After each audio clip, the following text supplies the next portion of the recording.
तर आपण आज या शॉर्टमधून कोड, ज्यालाच विटिलिगो असं मेडिकल टर्ममध्ये म्हणतात, जो एक ऑटोइम्यून डिसऑर्डर आहे, म्हणजे शरीर स्वतःच आजार तयार करतो.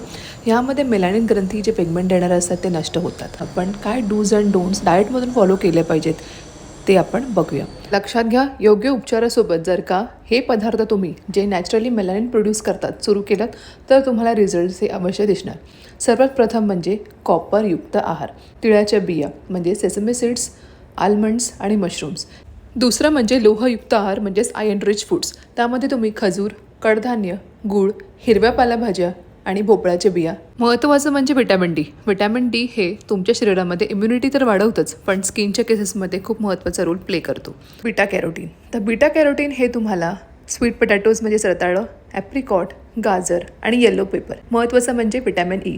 विटॅमिन ई तुम्हाला हे सनफ्लावर ऑइल म्हणजे सूर्यफुलाच्या बियापासून काढलेलं तेल, पिकलेला आंबा आणि अवोकाडो. महत्त्वाचं म्हणजे झिंक, जे तुम्हाला जवस आणि अक्रूड यामधून मिळणार. हायड्रेशन महत्त्वाचं आहे, ज्यामध्ये 2 ते 3 लिटर पाणी हे तुम्ही इन्क्लूड करायचं, ज्याने मेलनोजेनेसिस हे व्यवस्थित होतं.